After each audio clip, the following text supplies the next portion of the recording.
Through a late summer fog, Calypso makes its way through the Antarctic's ice-strewn seas. To proceed further south, Captain Cousteau must first take on fuel for his research ship and reconnaissance helicopter. Through stark mountains of ice, Calypso will rendezvous with one of the few supply ships to venture from South America into these forbidding waters.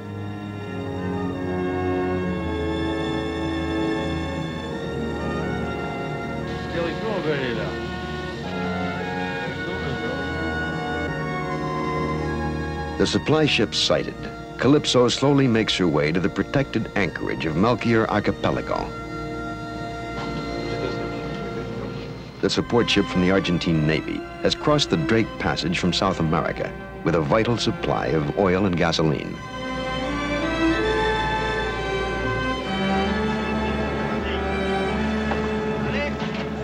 Calypso's bosun, Paul Zuena, coordinates the fuel transfer with his Argentinian counterpart.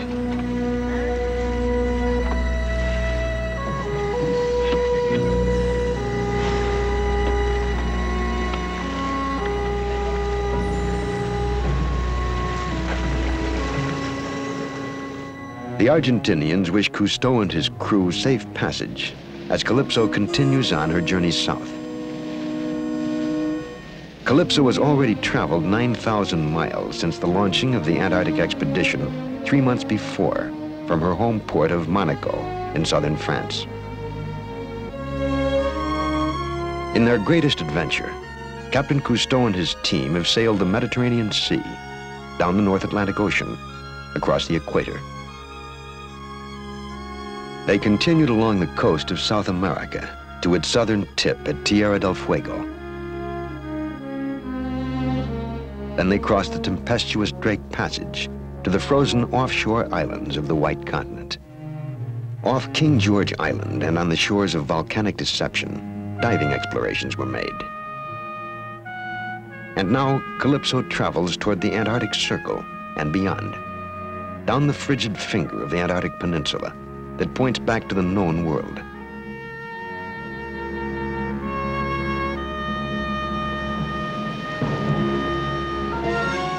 This is part 3 of Jacques Cousteau's expedition in the Antarctic, the third of 4 reports from the South Polar Seas, in which Calypso divers will attempt to uncover what lies beneath the ice fields of this frozen world.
Years and 2 days after it was first crossed by British explorer Captain James Cook in 1773, Captain Cousteau, aboard Calypso, crosses the Antarctic Circle.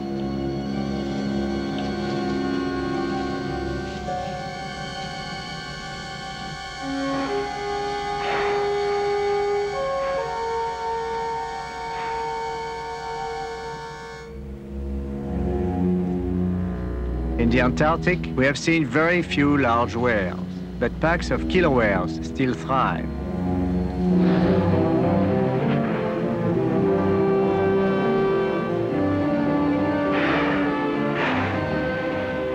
The close-knit family includes several females, offspring from 2 seasons, and a single large male, the leader, identified by his huge dorsal fin.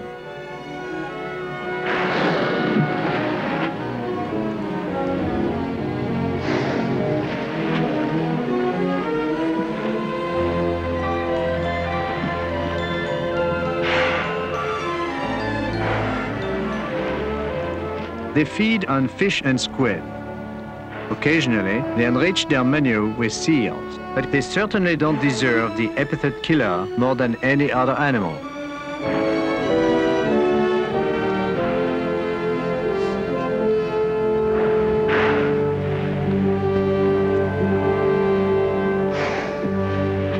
While observing the whales, Calypso, heading south, comes upon an awesome sight. The ship approaches an old sculptured iceberg that Cousteau will name the Sphinx, after the monumental Egyptian monster with its human head and body of a reclining lion.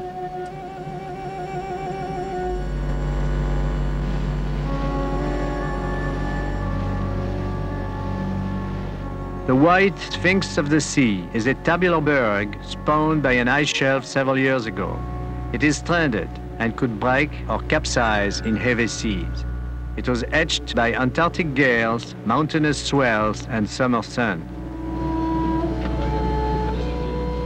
Proportions of the Sphinx are epic, 240 feet high and 1,400 feet under the sea. An inspection party is launched. The exceptionally fine weather allows Cousteau to bring Calypso close to the weathered iceberg, trusting that the swells will neither disintegrate the Sphinx nor turn it over.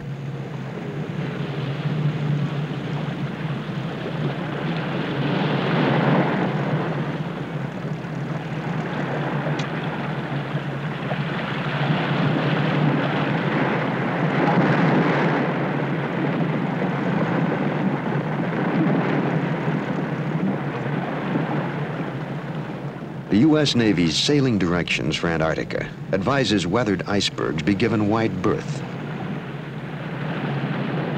But Chief Diver Christian Bonacy cannot resist climbing the icy Sphinx.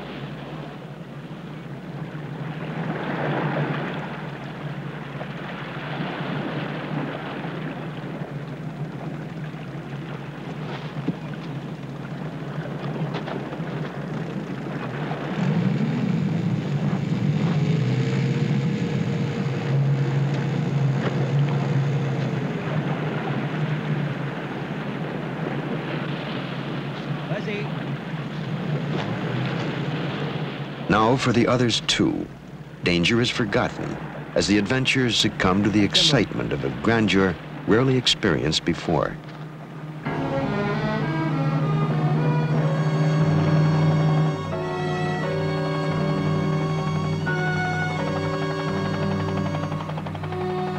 Like its Egyptian counterpart, the ice Sphinx we look upon is a product of a desert. For icebound Antarctica is a desert. Here only 1 or 2 feet of snow fall each year. Unmelted, the ice crystals remain and pile up year after year, compacted in glaciers.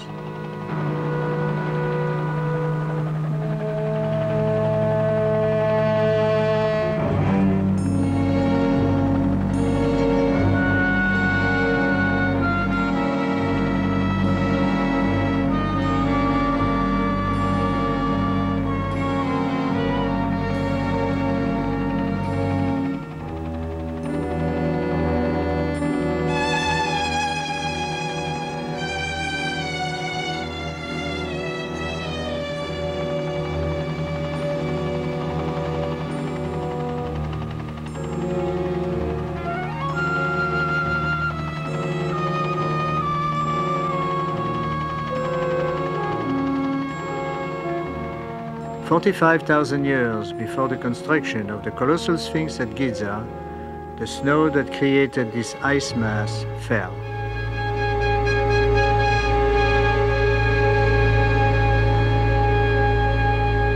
The men will now ride the swells, which will help them return through an ice crevice.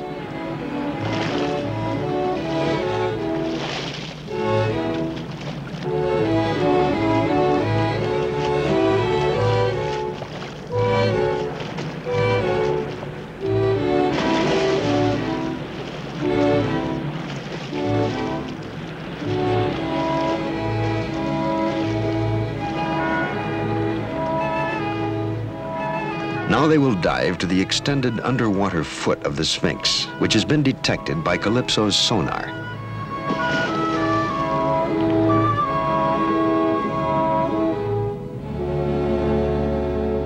At a depth of 100 feet, the iceberg extends in a vast flat shelf, which is symmetrically pebbled, suggesting a giant golf ball.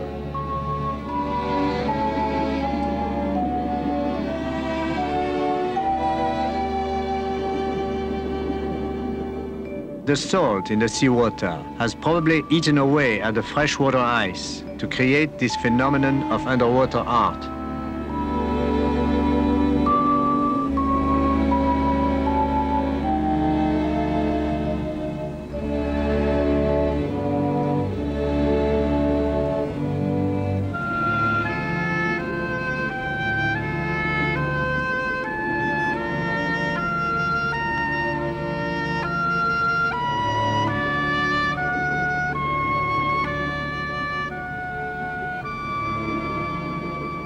Our attention is diverted to a lone inhabitant of this pebbled mansion.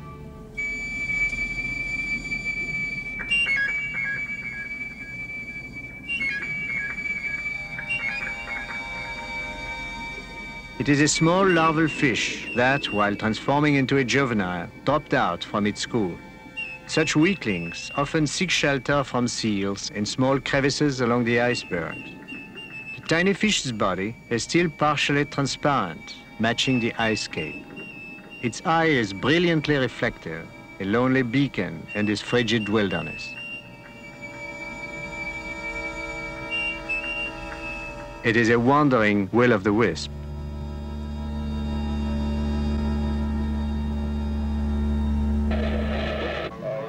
Via satellites, Cousteau is in daily contact with NASA. As Calypso moves further south, Cousteau receives the latest ice conditions from John Arvison of Ames Research Center, California. Yes, we are ready to receive these messages, and actually it does influence our... Cousteau reports he is passing through a corridor of fringe ice in good weather. But NASA warns that the Bellinghausen Sea to the south has approximately 120 more nautical miles of ice than last year. It is breaking up and moving in the path of Calypso.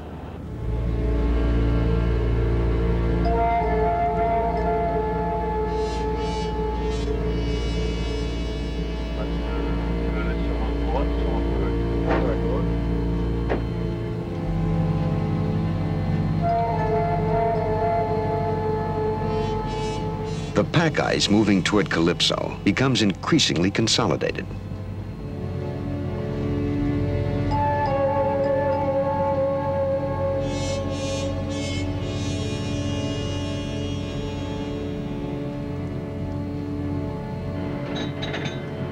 We stopped Calypso to take advantage of the exceptionally good weather for a balloon ascent. As a high-altitude conning tower, a balloon is no match for a helicopter, but it is far less expensive and almost noiseless.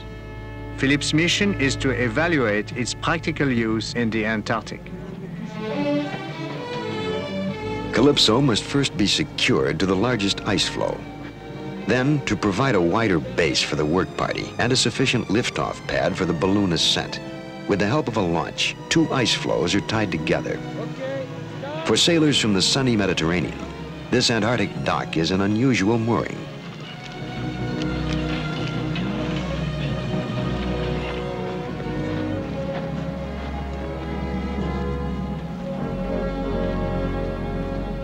With the balloon transferred to the launching pad, preparations for the ascent will begin.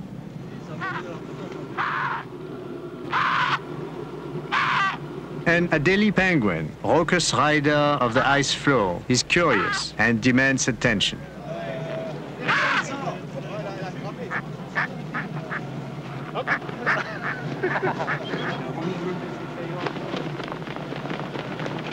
Jackie, y a Yvan là? Philippe signals the lighting of the propane burner.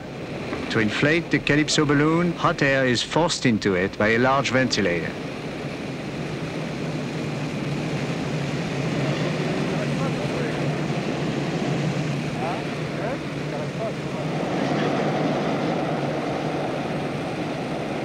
From the poet Homer, we took the name of his nymph, Calypso. Our beautiful Calypso maidens now become pneumatic to soar with Philippe over Antarctic seas.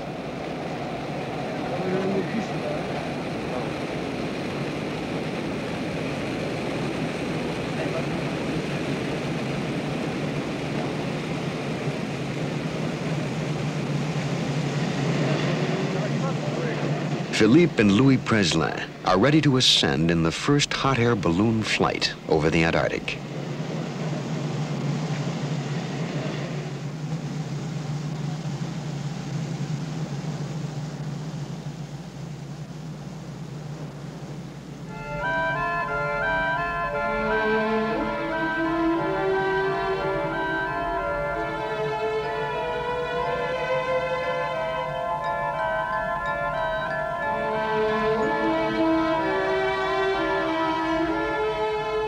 Through icy silence, Philippe, Preslin, and inflated sea nymphs glide over a Cape of Serenity with visibility up to 250 miles.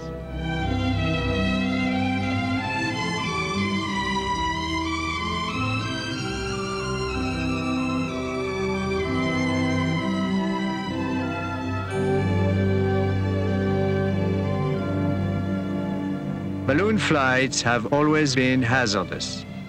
Here, the risk is compounded by flying over 29-degree water in which, if ditched, a man could not survive long. But in the event of mishap, our helicopter will come to the man's rescue.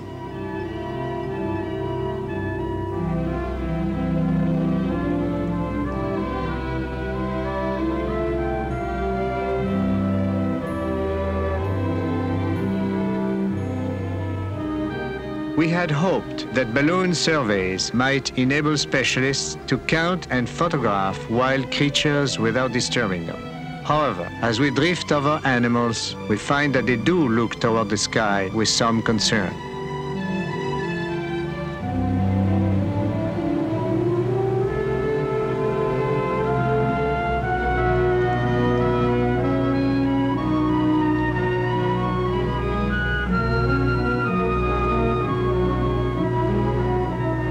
The free-flying balloon trails a tether that will be picked up by a towing launch when Philippe is ready to return.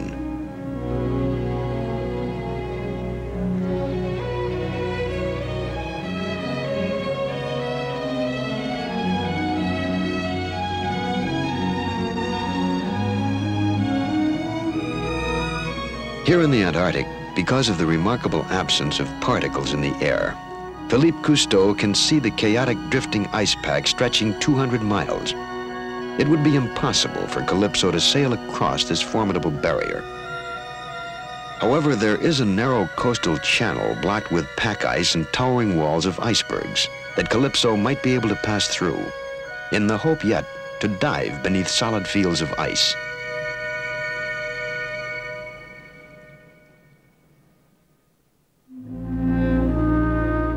For the Voyager, Antarctic midnights produce oddities of light.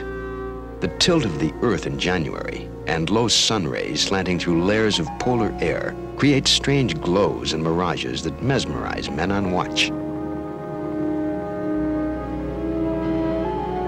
But the ice in the path of Calypso is no mirage, and launches are sent ahead to push the larger chunks of ice away from vulnerable Calypso.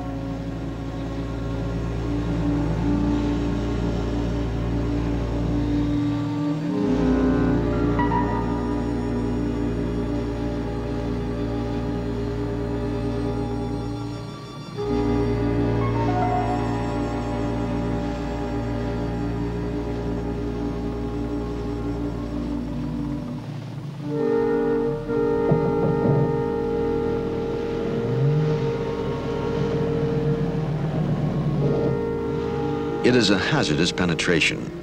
As far beyond the Antarctic Circle, Calypso bores on through hummocked ice, now become too large for the launches to easily handle.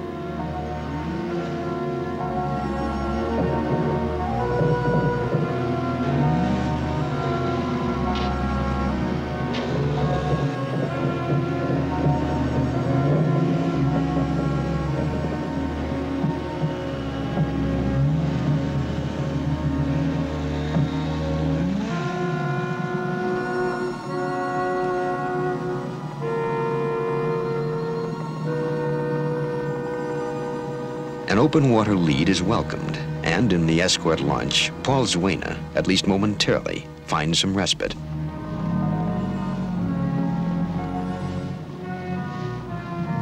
Calypso's thick steel observation chamber lends protection here, but the propellers and rudders are exposed and vulnerable.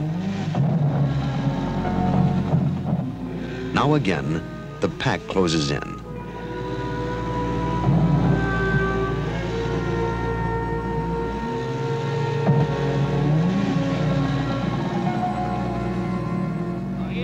The broken ice is moving slowly north through the channel.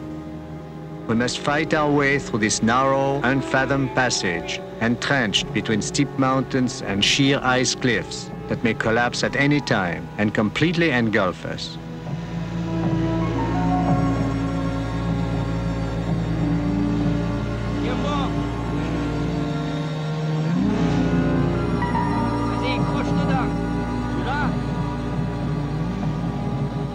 To no avail, we attempt to work the consolidated pack.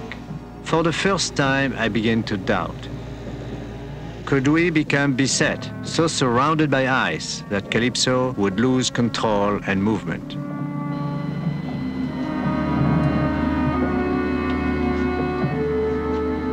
In 1915, Ernest Shackleton's ship Endurance was beset.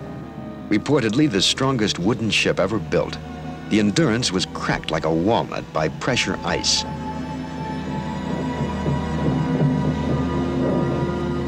Now, all around Calypso, there is ominous ice and grinding peril. We are trapped.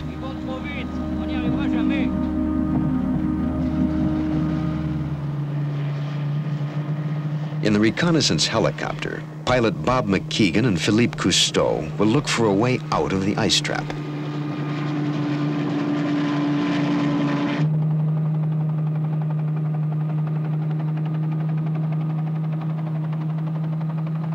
Amidst the encircling pancake ice rises a colossal new iceberg, recently broken off a continental ice shelf. This obstruction is in the path of Calypso.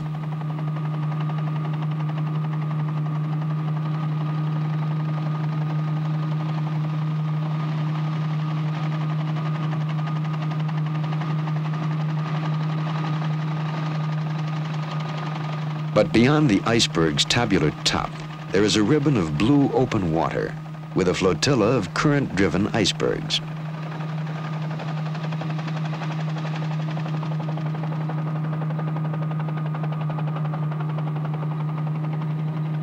Bob McKeegan and Philippe change course in search of a safe passage for Calypso to the open water.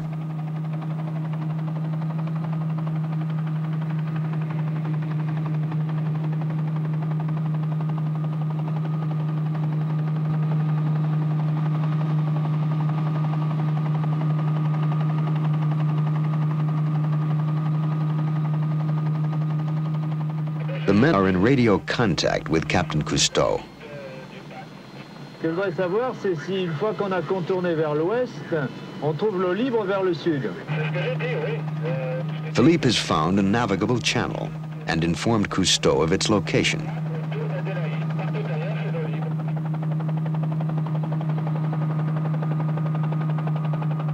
Calypso and the helicopter will rendezvous near an aged iceberg, now grounded in the Narrows.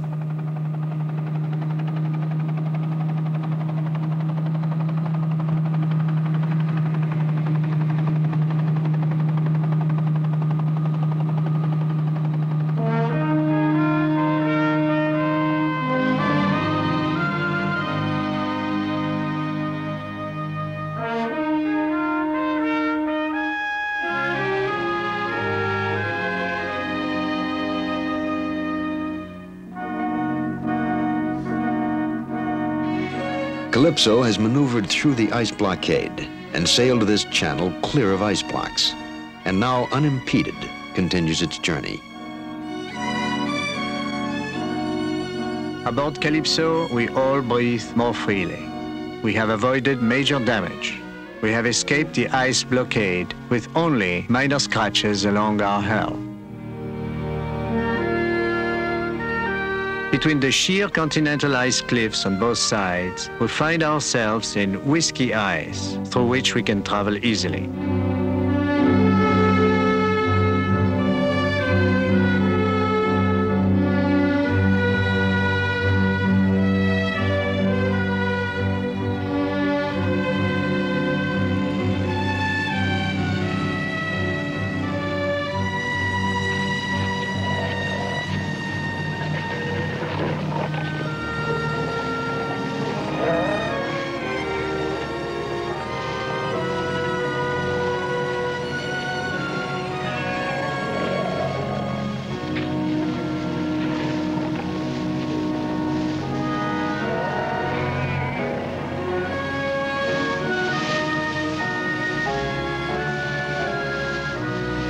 It is a magical morning when we approach an Antarctic panorama of pristine beauty.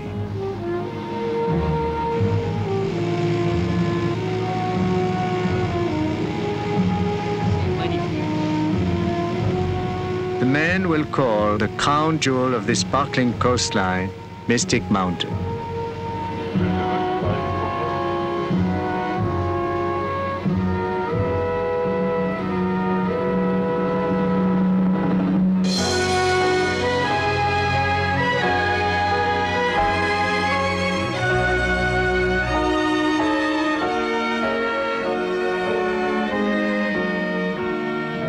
Now Calypso approaches her destination, the solid ice fields that extend from the glacier ice shelves.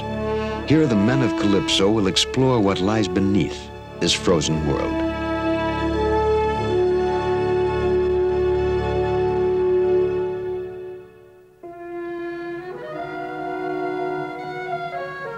Calypso has worked her way south to an almost inaccessible bay, heavily populated by seals.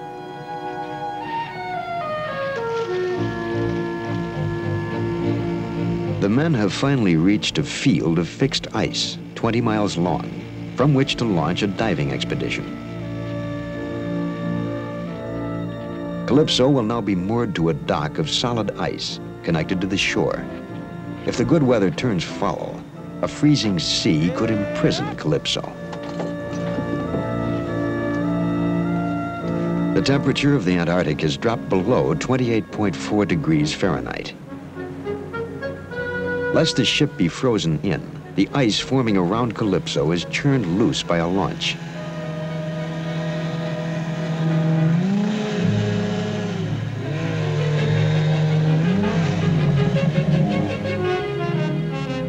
On improvised sleds, Cousteau and crew man-haul their equipment over the ice, as did British explorer Robert Scott during his ill-fated race to the South Pole.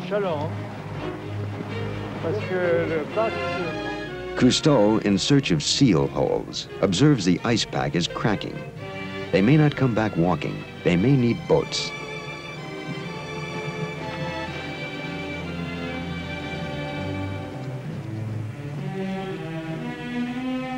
A breathing hole.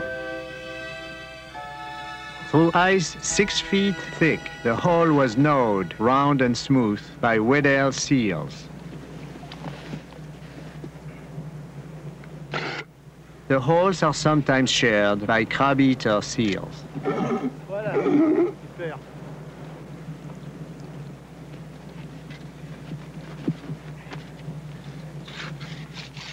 We would slightly enlarge 2 seal holes so that we can dive through one, explore the seal's under ice domain, and in case of trouble, come up through the other.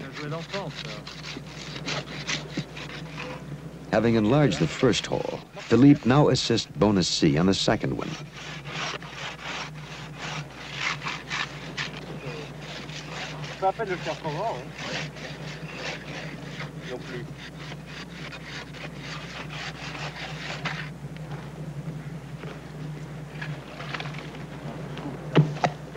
We wonder if seals will use holes enlarged by man. Évidemment, il y a vous.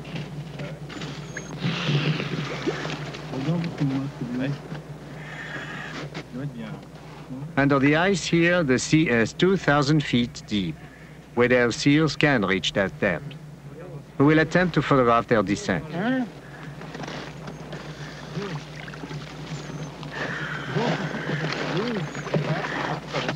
je pense que sur la chair, hein, c'est carrément. Non, non, sur la chair, parce que mon est au premier côté. Je vais mettre dessus.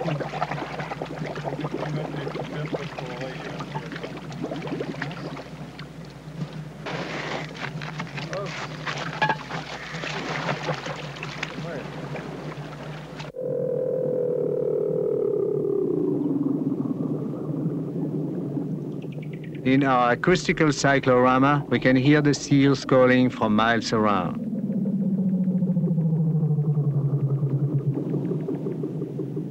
Greenish microscopic algae coat the solid ceiling.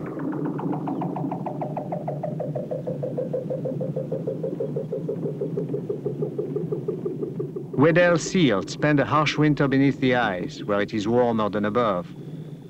From the unfathomed darkness come sounds from seals foraging hundreds of feet below.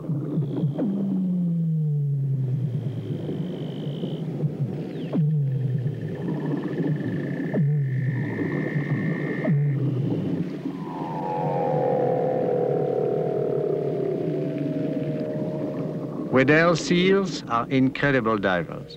They can stay almost an hour underwater and can swim up to 5 miles under the ice. They use their sonar to relocate their breeding holes after foraging in the depth.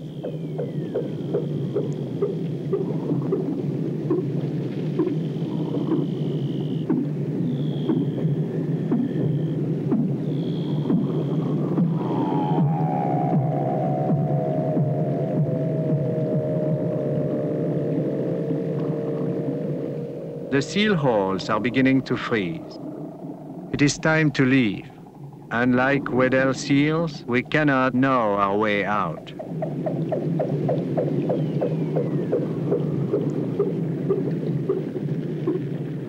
Now Cousteau launches a saucer dive. The survival of some Antarctic fishes in sub-freezing water has long been a puzzle. Most intriguing is the nearly legendary elusive icefish, known to have no red blood cells.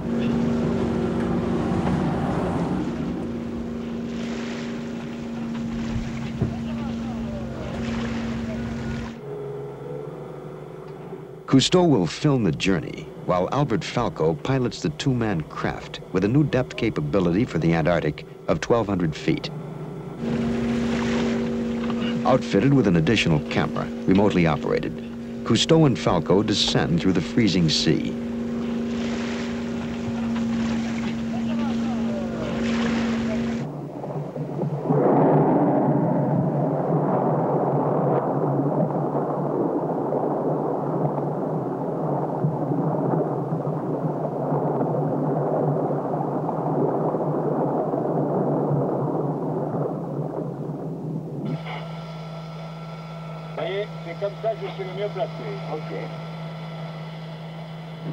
We dive down along the flank of an iceberg to see what kind of life survives under these extreme conditions. Our first encounter is a strange one.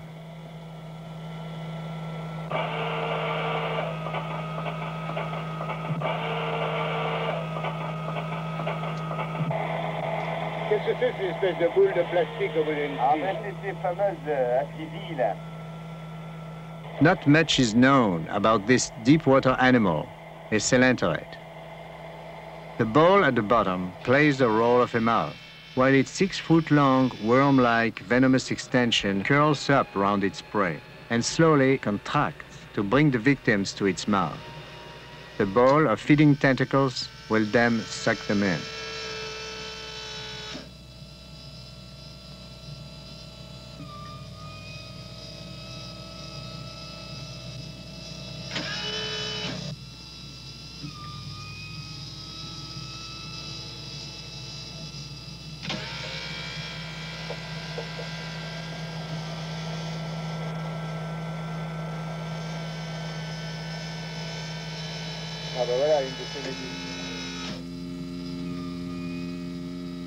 Like a tolling Christmas bell, a type of jellyfish sweeps back and forth, picking up microscopic food.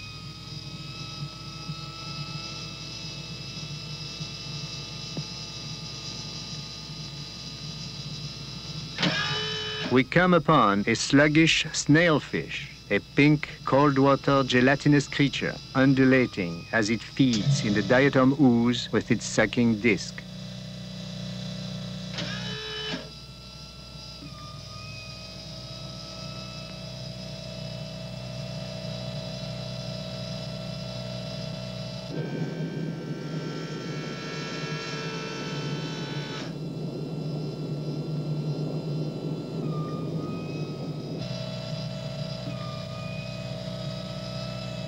Looming out of the depth is one of the favorite foods of the deep-diving Weddell seals.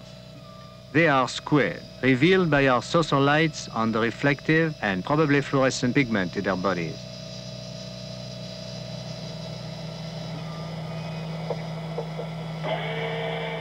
This is the first time living squid have been seen in the Antarctic. Another brilliant species of squid with gossamer wings is unknown to us.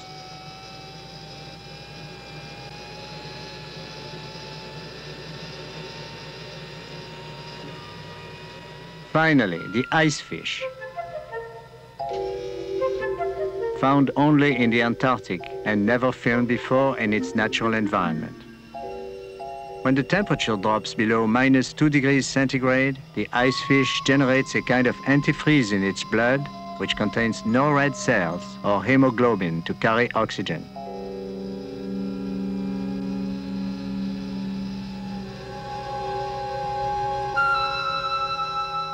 It is felt that the semi-transparent icefish may give man new clues to the creation of artificial blood.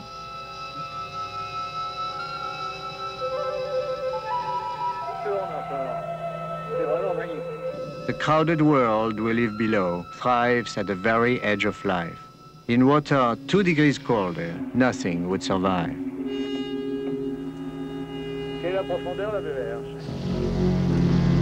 Falco aims the propulsion jet nozzles upward to signal the saucer's location for its recovery by Calypso in the fast-freezing sea.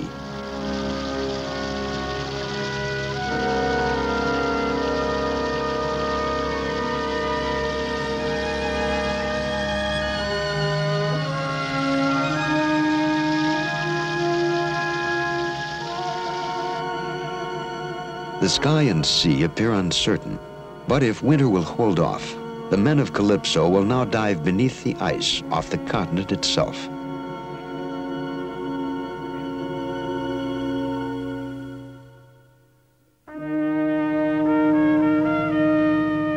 In late January, chilling breezes, promises of an early winter, move between fragmented icebergs, broken off from glaciers and scattered by surging seas. Jacques Cousteau leads a diving party toward the coastal ice cliffs. Within the protection of the ice belt is the diver's destination, Mystic Mountain.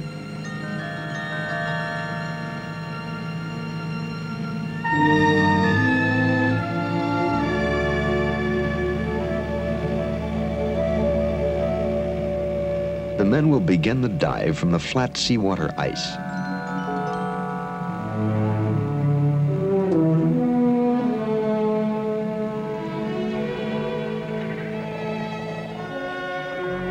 Crab-eater seals move with rapid swimming strokes across flat ice.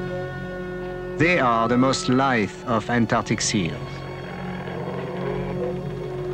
Philippe quietly slips into the sea to photograph them.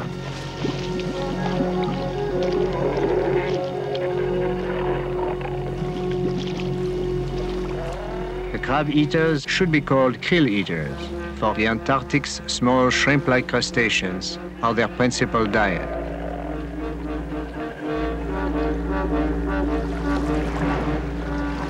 There are more crab-eaters than all other Antarctic seals combined. There are many more seals underwater than one can spot on the ice.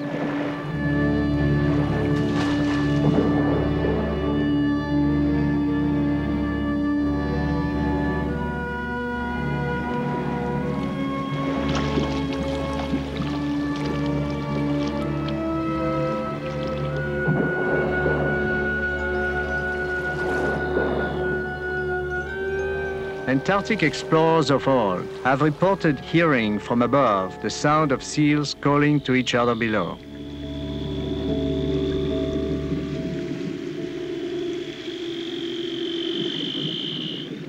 Now, in their most adventuresome dive, Philippe and team slant down ever deeper along an endless wall of ice.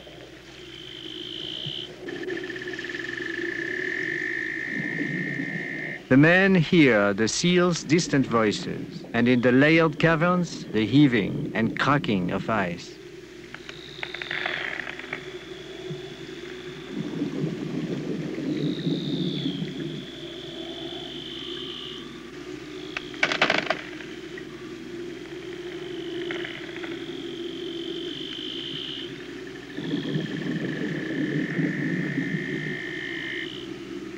Over the ages, this freshwater ice melts, refreezes, collapses, and buckles.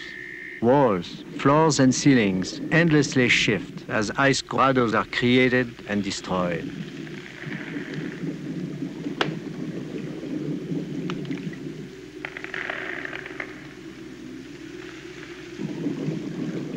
The disintegrating crystal caves could, in a moment, shatter and become icy tombs.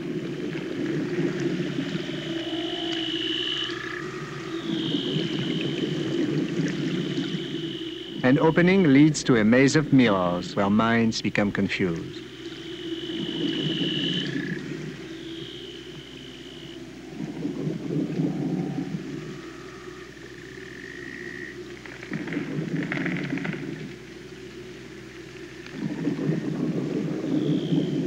The men continue deeper through the labyrinth to the alarming accompaniment of cracking ice and the endless, eerie songs of seals.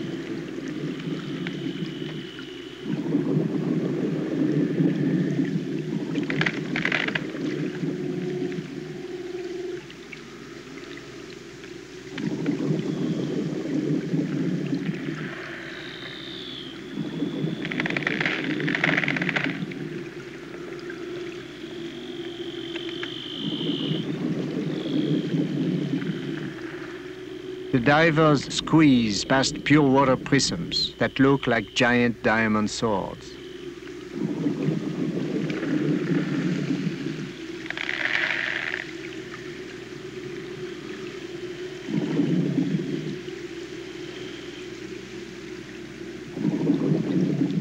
The men emerge through a narrow ice cave and are at last outside the caverns.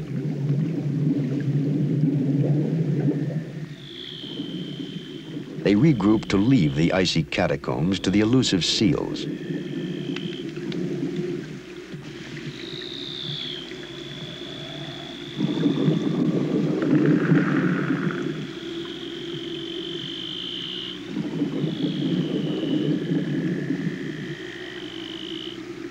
It's time for the divers to follow the bubbles from their air tanks to the haven of the surface.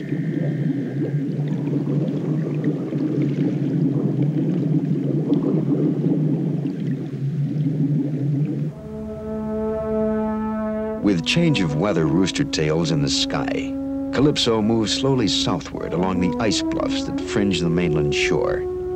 As the ship moves ever further away from the low-arcing sun, the strange glow turns iceberg bastions to gold.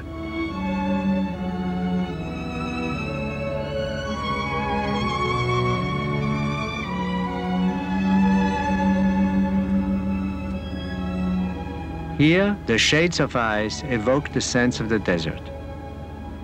The Antarctic continent is a desert bathed by a very fertile sea. In this land of paradoxes, we are lone voyagers, accompanied only by our own reflection cast by the passing summer sun.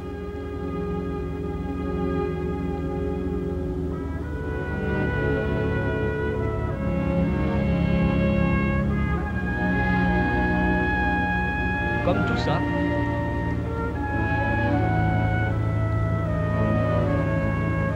C'est rentré ça. Against the immensity of this timeless scape, we are but passing shadows.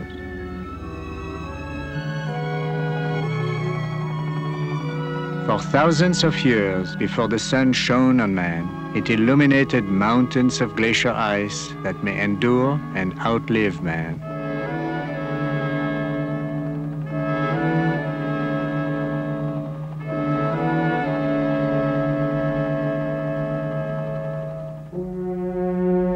For us, the austral summer is running out of days. Before long, we must sail with the sun to escape the long south polar night.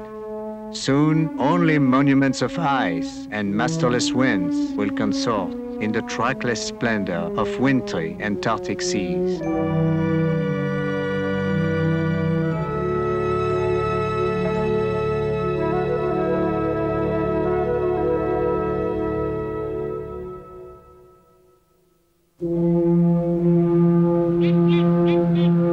Off the Antarctic continent, Calypso is buffeted by screaming winds that will rise to 100 miles per hour. Cousteau's ship is to be assaulted and grievously injured by armadas of driven ice. Ice-encrusted, visibility near zero, Calypso, dependent upon radar and NASA satellites, will fight for her life as she tries to escape the Antarctic winter in Part 4 of Cousteau's expedition in the Antarctic, Blizzard at Hope Bay.